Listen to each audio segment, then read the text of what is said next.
We're back. Haven't seen everyone since last year. Hope everyone's doing okay. But the issue I wanted to look at today, titling it "The Case of the Orthodox Winter Olympian." It may also be appropriate to call it the ice skating on Shabbos. Will probably be the halachic subject that gets discussed here, but relates to a headline a couple of weeks ago, and it's source number one on the sheet, which is Orthodox New Jersey teen is Israel's newest Olympic skating hope. Right, when the 2022 Winter Olympics kick off in Beijing in February, 4 Israeli ice skaters will lace up their skates and take to the ice to represent the Jewish state. It's always interesting to hear that, because you don't associate Israel and ice skating always together. Although I do remember when leading the Ramah's 8th grade Israel trips one year, when we were up north, it was this was in May, but it was raining. So there's ice skating rink in Kiryat Shmona. So, there is ice skating in Israel. So 3 of the 4 are veteran Olympians, each returning for their 3rd Olympic Games next year. 19-year-old U.S. native Haley Kops will be making her Olympic debut in Beijing as a pair skater competing for Israel with her partner, Evgeny Krasnopolsky. Right, someone from the former Soviet Union. Not surprising that many of the Israeli Olympians in some of the sports which we're known for, some of the former Soviet prowess, skating, dancing, gymnastics, etc. Kops, who lives in New Jersey, became an Israeli citizen several years ago and has competed for Israel at multiple international competitions. Kops grew up in an Orthodox Jewish home in New Jersey with parents Lisa and Stephen Kops, both of whom were also at home on the ice. Lisa as a figure skater and Stephen in hockey. They encouraged all of their children to pursue ice skating alongside their studies in Jewish day school, and Haley took to the sport with alacrity. She graduated from high school, spent a gap year studying in the Midreshet Amit seminary in Jerusalem. It was amazing. I never really thought I'd have the opportunity to go to seminary, and I did, said Kops. I grew up in a modern Orthodox home, so just going and learning more about why I do what I do and being able to make new friendships and learning how to work on myself was really nice. Plug for gap year in Israel, wonderful thing. Even the Olympians do it.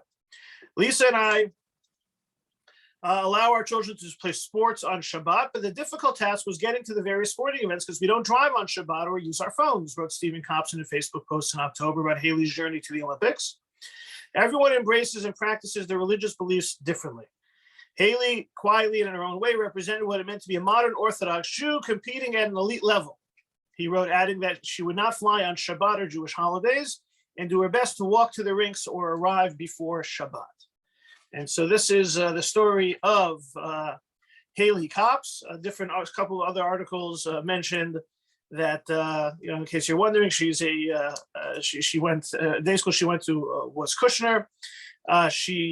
When she started this path to participate in the 2022 Olympics, the arrangement was that she wouldn't have to practice on Shabbat either. Now, it mentions that she will skate on Shabbat, and that kind of, the question is, what about what if any types of issues does that open up? But this is the story of Haley Kops, and we'll have to wait and see what happens next month in terms of how she does. You can read more about her in different articles about her partner and how this works. So when publicized this class today, it's in the shul announcements. Someone who went to shul noticed that.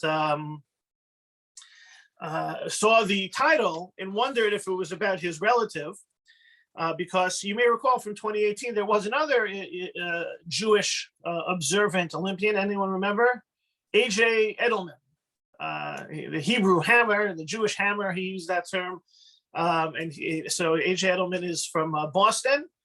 He has an uncle who's out in Atlantic Beach, and another uncle who was here at Minyan said, "You can be talking about my nephew." I said, "I hadn't thought about it, but maybe I should just look up that subject and be reminded." So back in 2018, A.J. Edelman got a lot of attention and press, also competing for the Israeli team.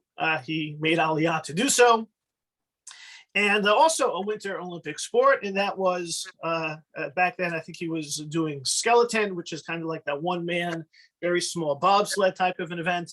And he competed and he was not able to make it to the finals.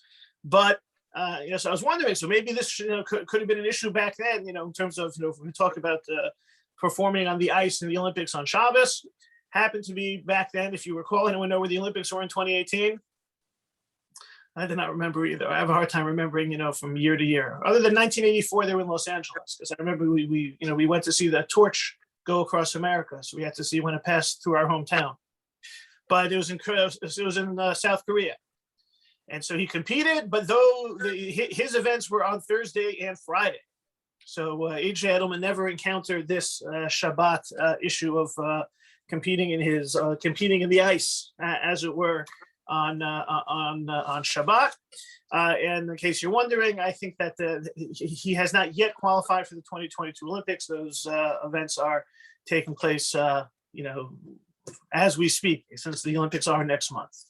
So here you have, pretty cool. We've spoken about some other Jews in sports lately. A couple of yeshiva high school alumni being drafted by Major League Baseball. We are, still getting over the sting of defeat after the Yeshiva University Maccabees 50-game winning streak was broken. But Jews in sports. I still remember when mentioning Jews in sports. What comes to mind is, for anyone who's seen the movie Airplane, when the person asks for some light reading and they suggest, here, have the Jewish sports heroes pamphlet. It's like a little one-pager. So that's not usually our subject, but this is pretty cool. And, I think that, our teenagers and our youth are this is something that catches their attention when, contemporaries are participating in these, on this level. Midrash Amit is a very popular gap year program. I'm sure it'll do very well for their recruiting. Come here and become an Olympian. It's not a bad tagline. At the same time, it starts wondering: is this the what about it? The fact someone who's identifiably want to be observant might be spending some of their Shabbos time doing things that A, are there halachic problems connected? B, how does that relate in general? If you have this idea of, on the one hand, someone who takes Judaism seriously and has an opportunity to shine at an elite level, but what about the fact that maybe there are better ways to spend the Shabbos afternoon?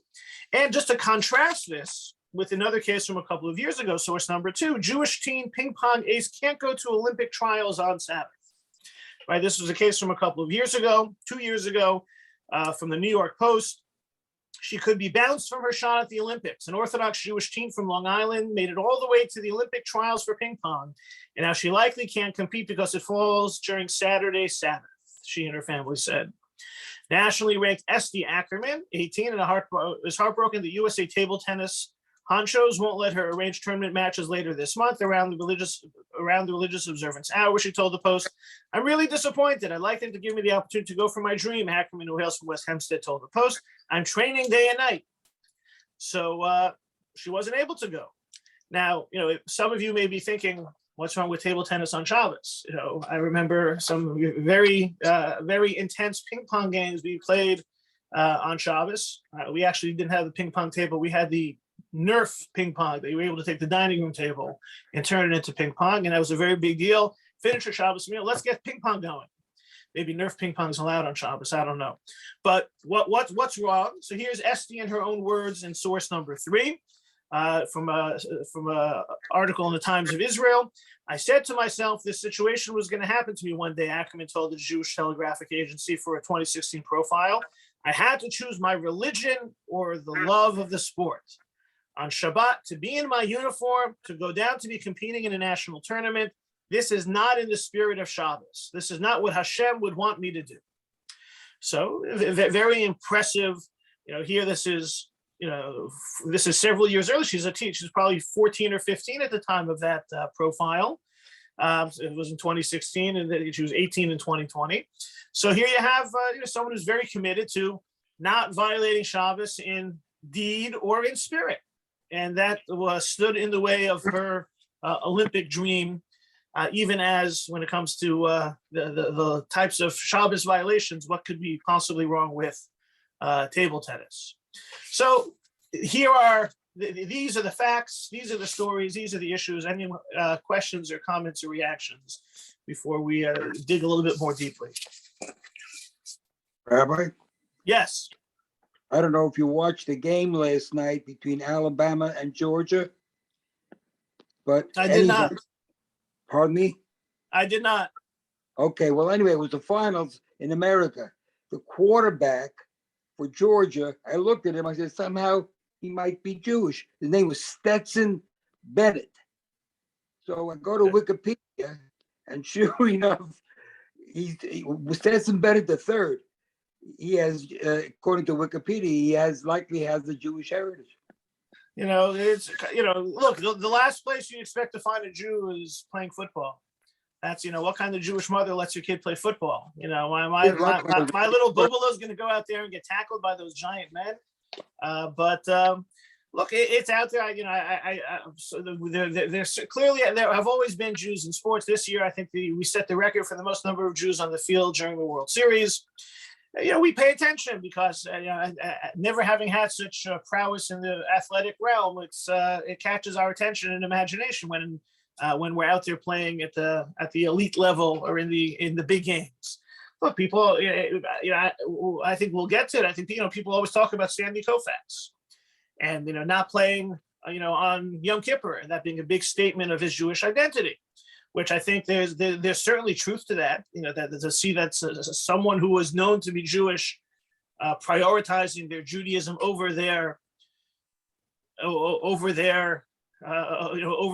World Series is a very big deal when it comes to Shabbos. Now, Sandy Koufax was not the most observant Jew otherwise, whether it be his religious observance or he didn't marry Jewish, and so it wasn't that all of his decisions were led by his Jewish convictions.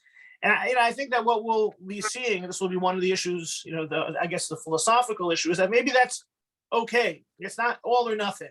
Sometimes you encounter a situation like this, people will contrast Haley Kopp's and Esty Ackerman and say, oh, Esty is more in the spirit of being a Jewish role model, making the choices that we're willing to fully embrace, while Haley is not, because she's competing on Shabbos. Same thing with these two young men who were drafted to play baseball. One of them says he'll pitch on Shabbos but won't violate Shabbos in any other way. One of them says he won't even play on Shabbos.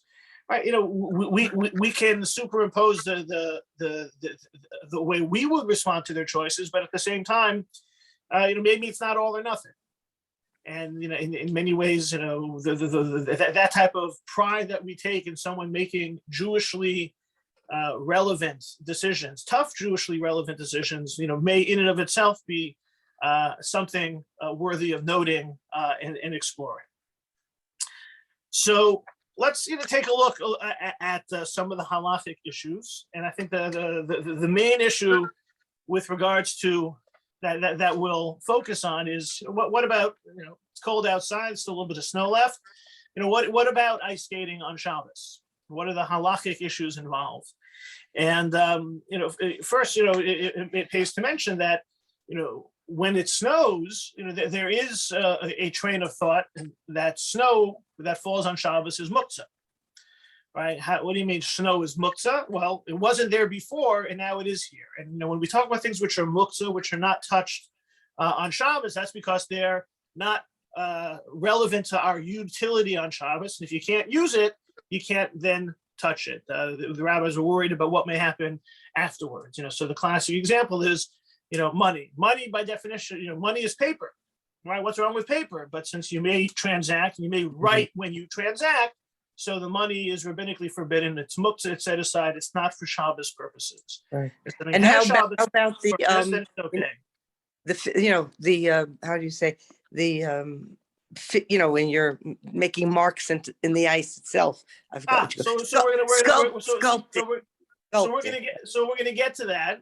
Just kind of put the winter to set the winter table here. Snow in and of itself starts off as being problematic, possibly because it wasn't there before. Or, for example, what about making ice on Shabbos? right? Can you purposefully make ice on Shabbos because you're taking water and creating something new? You're creating now, you have ice. Or what about taking ice and turning it into water? These are all related issues. For the most part, it wasn't necessarily as common to be able to take control of some of these things because, they didn't have ice makers, they didn't have freezers. It was much more of a naturally occurring issue. More of the discussion is if you have snow, what happens to it? So if it snows and snow is muktzah, and you're not allowed to use it or hold it or do anything with it, then how do you handle that situation? So for example, snow being muktzah is the less commonly accepted view. Most would say that if snow falls, same thing as rain, you shouldn't treat it any differently. You then have, otherwise, you can't walk through it because you're going to move it. But, some of the I guess, the less essential needs for moving snow. Can you build a snowman? Is that considered building something permanent? And, in general, they even talk about shoveling snow because if you're not supposed to move it, you don't need to move it. Maybe it's okay. But what about the fact that if you don't move it, people will fall and trip?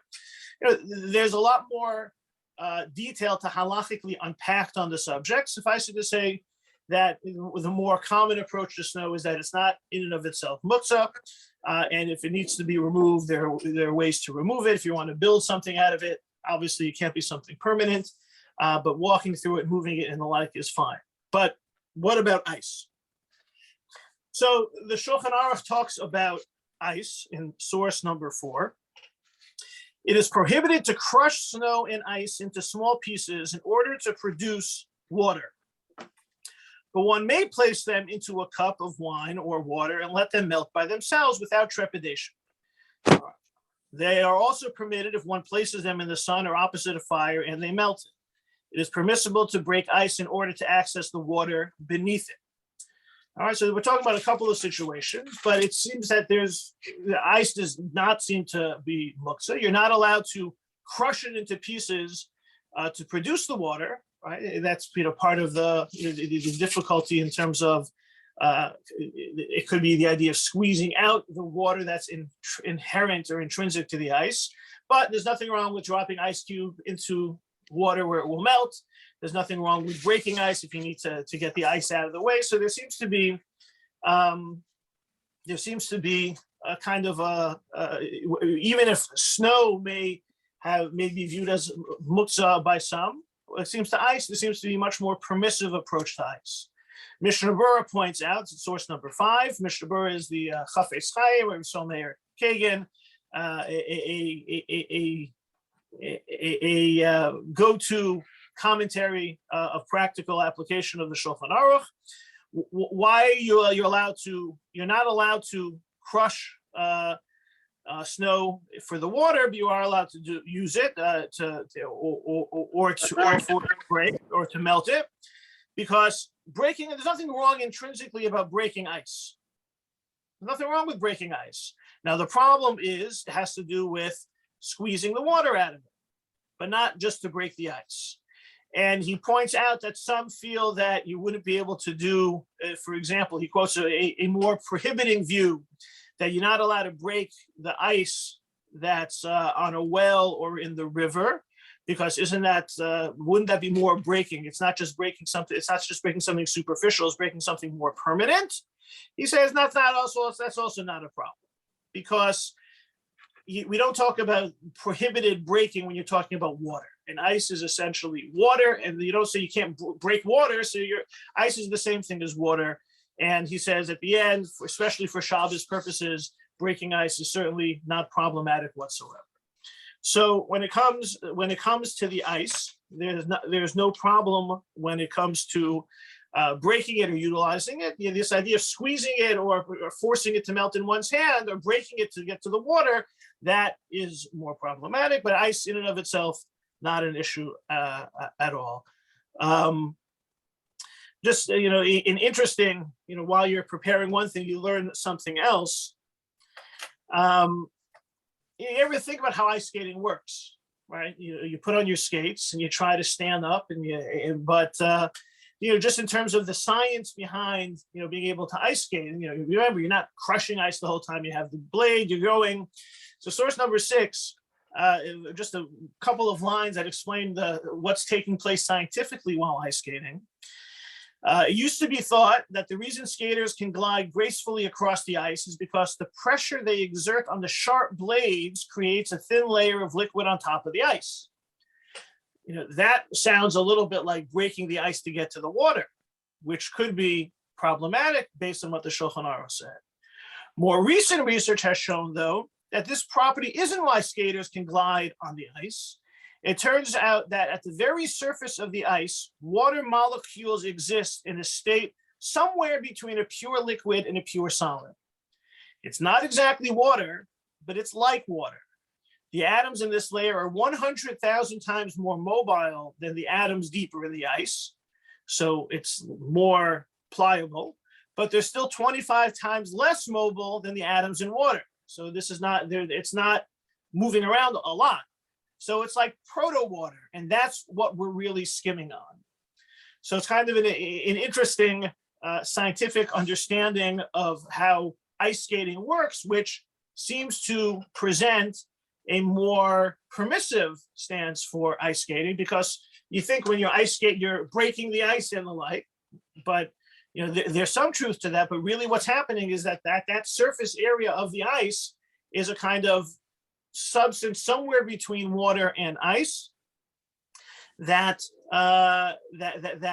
allows for the graceful gliding across. That's what we're skimming on. So it's an interesting example where more recent research has provided a more permissive, a more reason to permit skating on ice and not being a problem of what we're not allowed to do with ice. So the ice skating in and of itself does not seem to have a problem. Now, if I think Rosie asked the question about drawing on the ice. So I think drawing something on the ice that would be more permanent would be problematic. It seems that any type of mark that skates leave on ice is not viewed as writing per se. If a person was doing it to create an ice design, that would be problematic. Right, but it's considered sculpting. Only if it was done specifically to sculpt a certain shape. That would make it something more permanent. So right. Just because you're going around and around and around, and even if, let's say, you stayed in a very specific circle, if it wasn't for sculpting, it's not problematic. So it's one of those things. When I first started looking into this and knowing the problems that people about crushing the ice in particular from the get-go, you might think that is the problem here with ice skating, but it seems that especially that's not the case. And where this played itself out was in Ask the Rabbi column that sources 7 and 8 that there's an Ask the Rabbi column in Israel, and the question was asked about ice skating, and the question was asked, and Rabbi Chaim Tabaski answered the question, and the question was, is ice skating permissible on Shabbat? If not, can you explain to me what sources support the prohibition? So he wrote back, I know of no reason that it should be prohibited to ice skate on Shabbat, assuming the entirety of the surface or rink is within the Tchum Shabbat city limits, right? You can't travel outside the city.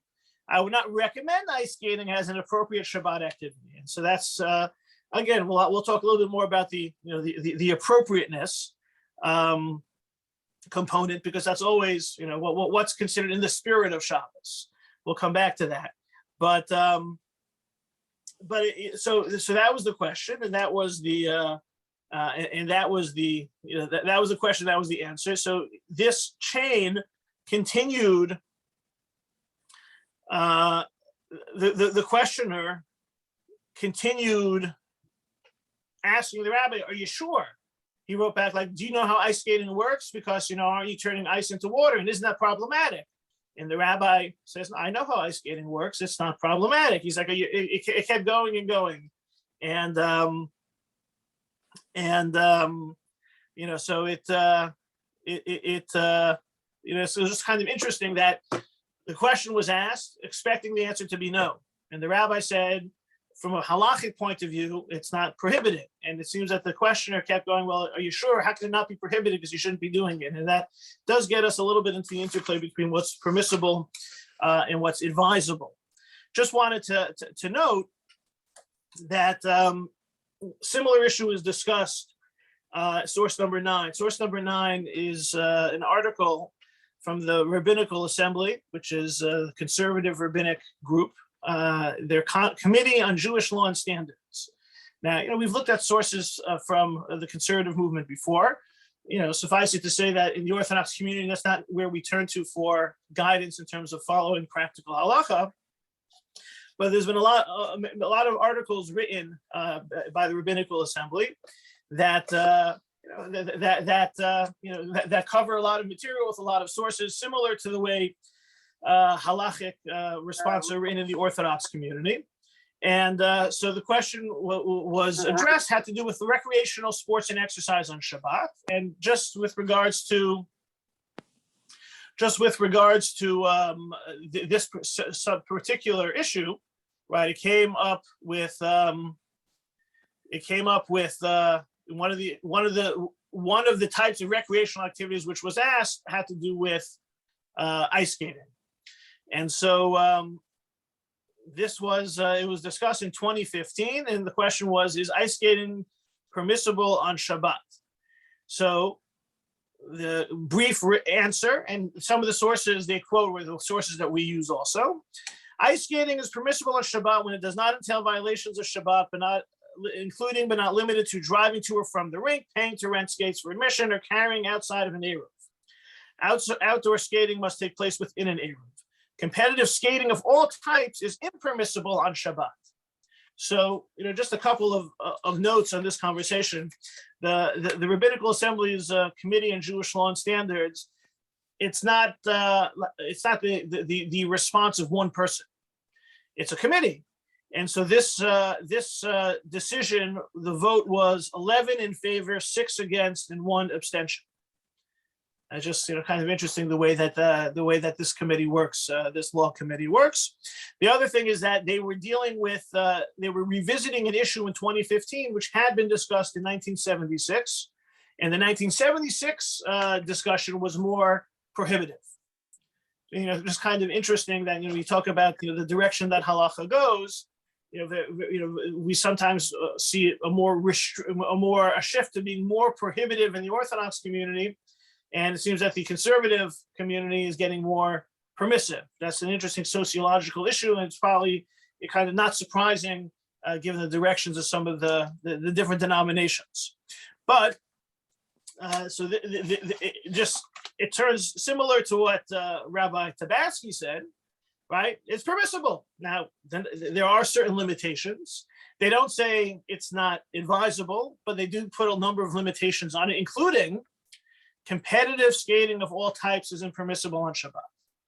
It's kind of interesting in how that would then apply to Haley Cops in this situation. The fact that that they are saying, again, language, it says impermissible, doesn't say forbidden, doesn't say restricted, it says impermissible. But it's interesting that if we'd like to analyze the literature that's out there about ice skating on Shabbat, you will end up with the letter of the law being that ice skating is allowed on Shabbat as long as there are no ancillary violations of Shabbat in terms of carrying, in terms of going outside the tchum, in terms of money, etc. You will find that it's not advisable to ice skate on Shabbat. I think that definitely fits in with how we understand Shabbos in terms of what's a weekday activity or what's a more Shabbos appropriate activity. And within the literature, you'll find from the conservative Rabbinical Assembly's discussion, competitive ice skating is impermissible on Shabbat.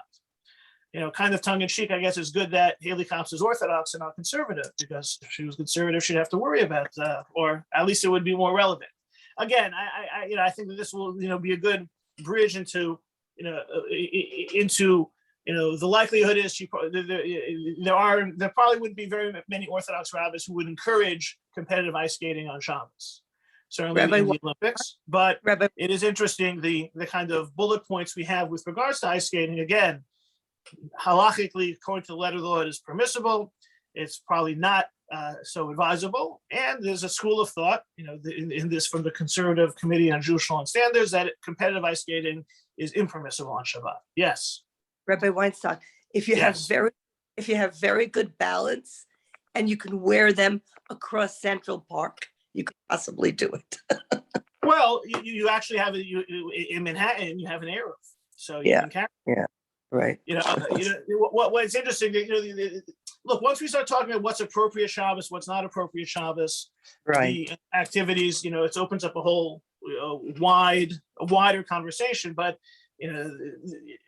things which fall into this category, roller skates, and what's the status of roller skates? Some have said that roller skates are just like shoes. Some have said roller skates is in addition to shoes. I do know, there's some rabbis who say roller skates are not part of shoes. So if there's no eruv, you can't wear roller skates. But, I think that, again, analyzing the halachic issues on the side, there's the point of whether this is the most appropriate, whether it's advisable. Again, there are plenty of people who do things which are not advisable on Shabbos. It's not the same level as a black and white prohibition. Just, when researching the subject, there's very little that's specifically written about ice skating per se. There's some stuff about snow, and for the most part, like I mentioned before, you can dig down more deeply into snow being muktzah and what you could do when snow falls. And we just quoted some of the conclusions.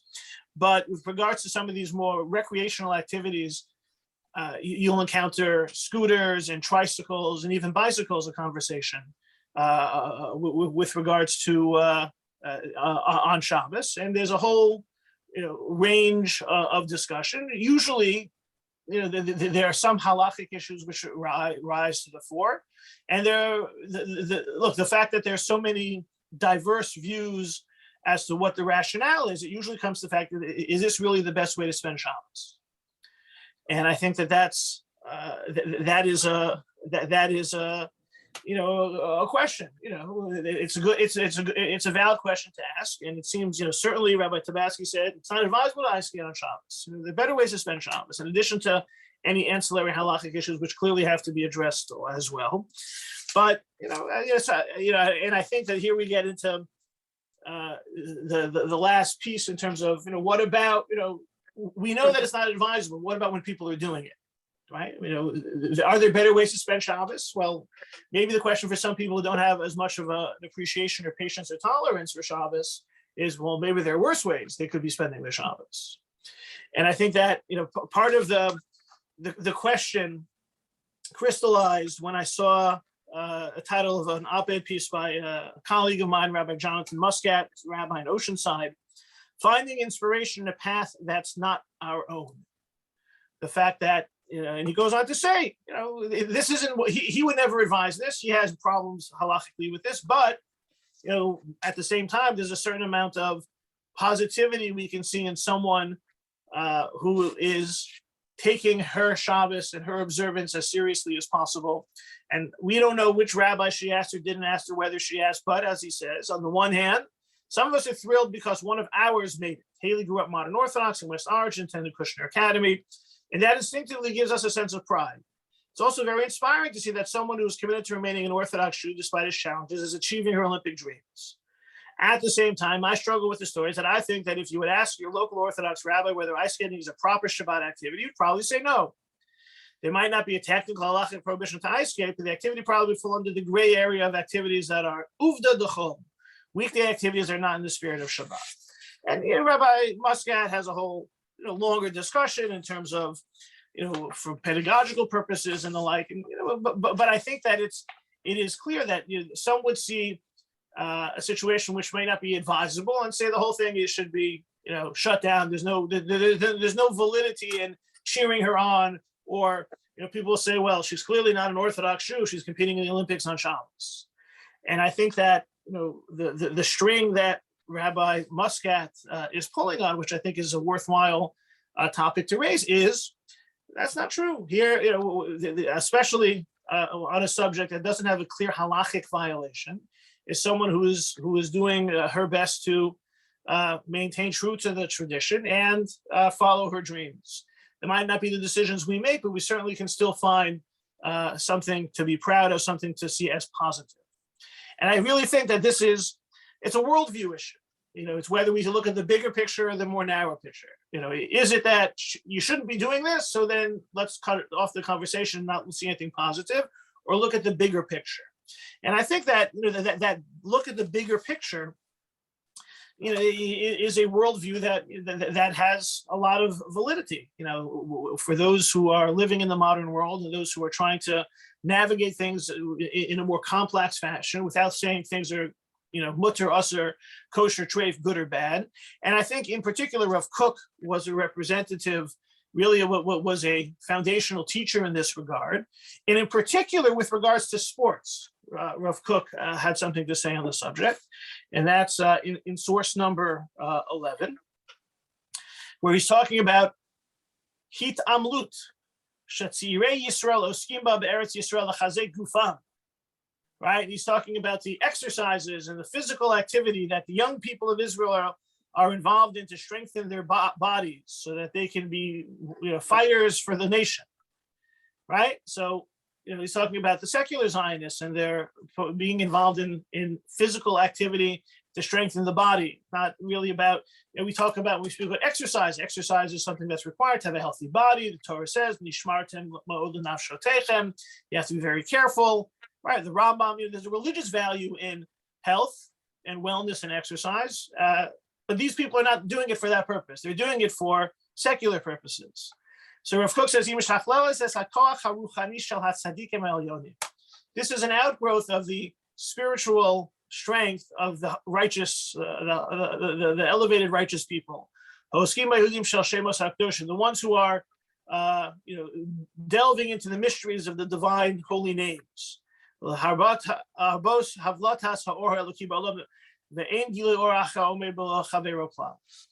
says this is a partnership. Those who are trying to be healthy for the sake of the nation, right? They're not doing it for the same reasons as the holy, righteous people, but it's two sides of the same coin, right? You can't have one without the other. These are two parts of this. They're motivated with a lofty motivation, even if it's not necessarily the same as the righteous. It's not the same religious motivation, right? Skipping down a few lines, he quotes a couple of verses. They're strengthening themselves for the nation. This also is helpful in elevating the divine presence. The same way, similar to the way people will sing and praise God in prayer, right? And he's concluding in the bottom lines in the second paragraph. Don't be surprised. Don't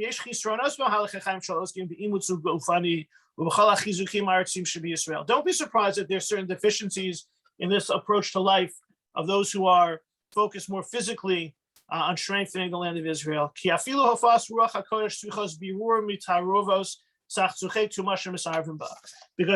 the holiness to proceed, there's going to be some non-holiness that's connected to it. But it's all heading in a direction of purity. And until we get to its conclusion. So so I think Rav Kook is a major proponent of it's not all or nothing.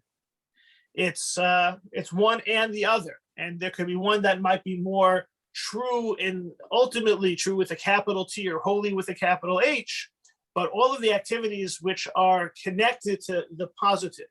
He's talking specifically about the Zionist endeavor, but maybe we could also apply it to those who are trying to, be true to their religious commitment.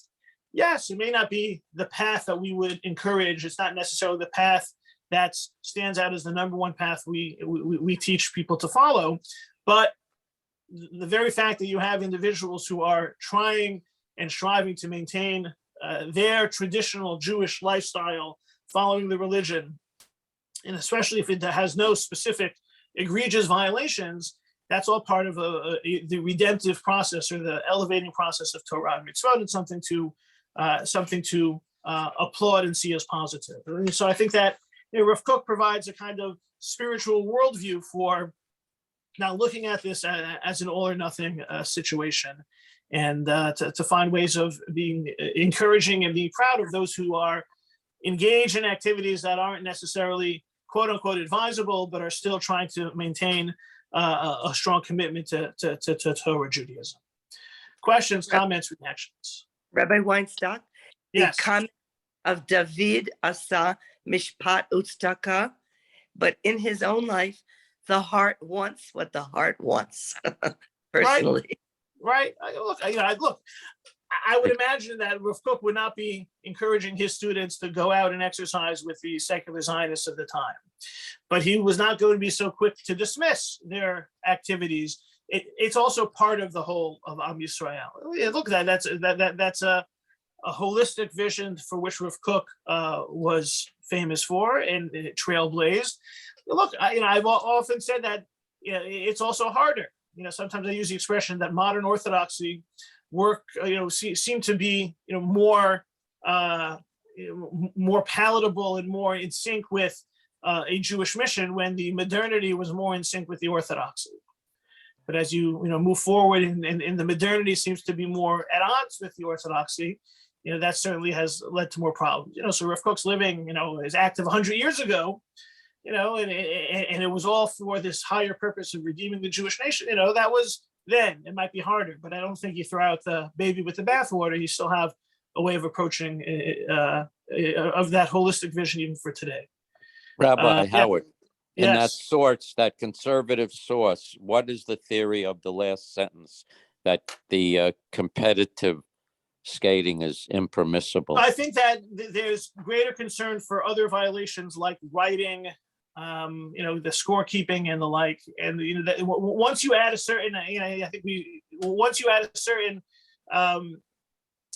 a certain context that could have additional violations connected to it, I think that they're saying, they don't say forbidden, but they want to avoid getting involved in areas that, once it's competitive, then there's going to be a whole lot of other issues surrounding the endeavor. Got it. Thank Yeah. you. Carla. Rabbi, Carla, you have your hand up? Rabbi? Yeah, so I'm Yeah. thinking that the new Chabad Community Center could open a Shabbat-only ice skating ring for the community. And then it would be a Shabbat activity and not a weekday activity. And maybe Atlantic Beach would be happy with that. Just kidding.